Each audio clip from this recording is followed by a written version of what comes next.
সুপ্রিয় দর্শক, আসসালামু আলাইকুম। অন্যান্য ধর্মাবলম্বীদের শুভেচ্ছা, স্বাগতম।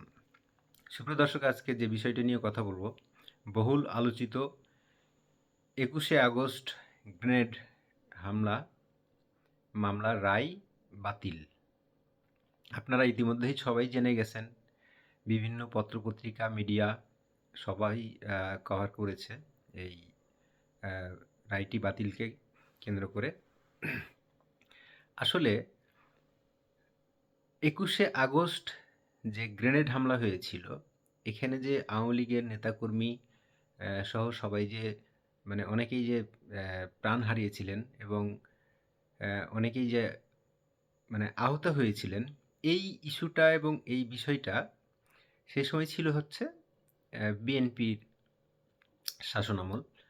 এরপরে যখন বিএনপির শাসনামল ছিল, সে সময় অনেক ঘটনা, অনেক কিছু, জজমিয়া নাটক, তারপরে হচ্ছে অনেক কিছু। এত কিছুর পরে যখন আবার তত্ত্বাবধায়ক সরকার আসলো, আপনারা জানেন, তত্ত্বাবধায়ক সরকারের সময়ে একটা চার্জশিট একটা চার্জশিট গঠন করা হলো এবং এটার পরে যেটা ঘটলো সেটা একটা নিম্ন আদালতে একটা চার্জশিট গঠন করা হলো। এরপরে আবার অনেক চড়াই উতরাই, এদিক সেদিক হওয়ার পরে এবার আসলো আওয়ামী লীগের আমল। আওয়ামী লীগের আমলে সর্বশেষ 2018 সালে এটার যখন সর্বশেষ চার্জশিট গঠন করে যখন রায় হয়, তখন 19 জন মৃত্যুদণ্ড এবং 19 জন যাবজ্জীবন এবং বিভিন্ন মেয়াদে বিভিন্ন জনকে সাজা দেওয়া হয়। এর পরিপ্রেক্ষিতে যেটা ঘটনাটা ঘটে সেটা হলো যে এই যে 21শে আগস্ট গ্রেনেড হামলা মামলায় যে এতগুলো জীবন ঝরে গিয়েছিল, সে ক্যাসেটটি আবার গোড়া হয়ে গেল। আমরা আসলে কি দেখি, কি বলি, আপনাদের নিশ্চয়ই মনে আছে যে একসময় সিডি ভিসিআরের যুগ ছিল। তো সিডি ভিসিআরের যে যুগ ছিল, সে সময়ে যে ঘটনাটা ঘটতো, সেই ঘটনা ঘটতো কি, যে যদি কোনো কারণে কারেন্ট চলে যেত কিংবা কোনো কারণে হয়তো বা কোনো একটা ভিসিআর বা সিডির ডিস্টার্ব হলে ক্যাসেটটি আবার গোড়া হয়ে যেত। ক্যাসেটটি গোড়া হয়ে গেলে আবার প্রথম থেকে দেখা লাগতো, কিংবা তাকে টেনে টেনে আবার সেখানে নিয়ে যাওয়া হতো। তো বাস্তবতা এরকম হয়ে গেছে আসলে, যে ক্যাসেটটি আবার গোড়া হয়ে গেল, অর্থাৎ যেখান থেকে শুরু হয়েছিল সেখানে নেমে গেল। একদম যতটুকু তদন্ত হয়েছিল, যা কিছু ঘটেছিল, সব কিছু একদম আবার জিরো হয়ে গেল। তাহলে এখানে অনেকগুলো প্রশ্ন হলো যে এই ঘটনাটি আসলে কি ঘটেছিল ইতিহাসে? আসলে কি এই ঘটনাটি 21শে আগস্ট গ্রেনেড হামলা আসলে কি ঘটেছিল? হ্যাঁ, আমরা যারা প্রত্যক্ষদর্শী, আমরা নিজেরা দেখেছি। সেই সময় হয়তোবা যারা এই ভিডিওটি দেখছেন, তারা অনেকেই ছোট ছিলেন, কিংবা অনেকের হয়তো সেই সময় জন্ম হয়নি, এখন ভিডিওটি দেখছেন। সে সময় ভয়ঙ্কর একটা গ্রেনেড হামলা হয়েছিল 21শে আগস্ট, সেটা বিএনপির ক্ষমতা বা শাসন আমলে। এরপরে আওয়ামী লীগের আমলে এসে এটার রায় হয়। রায়ের মধ্যে বহু বিতর্কিত ইস্যু ছিল, সেগুলোও আমাদের সবার জানা। আমি সেই ইস্যুটা নিয়ে কথা বলতে আসলে চাই না। আমি আসলে যে ইস্যুটা নিয়ে কথা বলতে চাই, যে বাংলাদেশের বিচার ব্যবস্থাটা কবে কখন কবে কখন আমরা আর স্বাধীন করতে পারবো? আমরা কবে কখন একটি মৃত্যুর সুষ্ঠু বিচার পাবো? আসলে যে মৃত্যু বা যে প্রাণগুলো ঝরে গেছে, যারা কিনা এখনও গ্রেনেডের স্প্লিন্টার বহন করে এখনও যারা ঘুরে বেড়াচ্ছেন, তারা কি আদৌ কখনো বিচার পাবেন? এই ন্যায় বিচারটি কি আসলে তারা কখনো পাবেন বলে মনে হয়?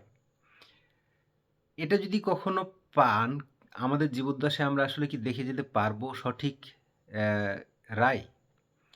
আমার মনে হয় না যে আমরা পাবো। আমাদের পরের প্রজন্ম পেতেও পারেন, এমনও হতে পারে। রাজনৈতিক পরিবর্তন, অনেক কিছু ঘটতে পারে। অনেক নাটকীয় মোড় এটাতে ঘটেছে, অনেক নাটকীয় মোড় ঘটলো এবং অনেক নাটক এখনও বাকি আছে। যতগুলো নাটক আসলে বাকি আছে আমাদের আসলে অ্যা দেখতে, দেখতে জীবনটা হয়তো চলে যাবে। আমরা হয়তোবা এই নাটকের শেষ দেখতে পাবো না। অনেকগুলো প্রশ্ন, আপনারা যতগুলো প্রশ্ন আপনাদের ভিতরে, ততগুলো প্রশ্ন আমারও। তো সুপ্রিয় দর্শক, আপনারাই বলুন, এই যে বিচারিক রায়টি আজকে যে বাতিল করে দেওয়া হলো এবং এই রায়টিকে সম্পূর্ণ অবৈধ ঘোষণা করা হলো, আদালত কয়েকটা পর্যবেক্ষণ দিয়েছেন, যে যা দিয়েছেন সবাই আপনারা জানেন। আমি সেই রায়ের বা ভিতরে ঢুকতেছি না। আমি শুধুমাত্র এই যে মানুষগুলো মারা গিয়েছিলেন, এবং এতগুলো মানুষ মারা যাওয়ার পরে, এতগুলো মানুষ হতাহতের পরে এদের বিচার পাবার অধিকার বা বিচার কখন পাবেন কিনা জীবনে, এটা একটা প্রশ্ন। দ্বিতীয় প্রশ্ন হচ্ছে, বিচার ব্যবস্থা কি আসলে কখনো বাংলাদেশের স্বাধীন একটি বিচার ব্যবস্থা আসলে কখনো হবে? আজও হয়েছে? কখনো হবে? অনেক প্রশ্ন। তো আমি শুধু বলতে চাই যে কোনো মৃত্যুই আসলে কাম্য না। যদি কখনো এরকম কোনো মৃত্যু কারো মাধ্যমে সংঘটিত হয়ে থাকে, যে কোনো কারো মাধ্যমে হয়ে থাকে, তাহলে আসলে কোথায় গিয়ে বিচারটা পাবেন? বিচারটা তো উচ্চ আদালতেই ফায়সালা হবে। তো এই উচ্চ আদালত আওয়ামী লীগের আমলে আওয়ামী লীগের মতো, বিএনপির আমলে বিএনপির মতো, অন্তর্বর্তীকালীন সরকারের আমলে অন্তর্বর্তী সরকারের মতো। তাহলে কখন এই বিচার ব্যবস্থাটি আসলে নিরপেক্ষ হবে? এভাবে যারা একদম নিরাপদ মানুষ, যারা কোনো অপরাধ করে নাই, যারা কোনো অন্যায় অপরাধের সাথে জড়িত না, তারাও হয়রানির শিকার হচ্ছে। যারা কিনা অন্যায় অপরাধের সাথে জড়িত, তারা বেকসুর খালাস পেয়ে যাচ্ছে, খালাস পেয়ে যাবে এই দলীয়করণের কারণে। তাহলে আসলে বিচার ব্যবস্থাটা আসলে কি আমরা কখনো সঠিক জায়গায় দেখতে পাবো না? আজকে আমার এই একটা প্রশ্ন জাতির কাছে, বিবেকের কাছে, সবার কাছেই থাকলো।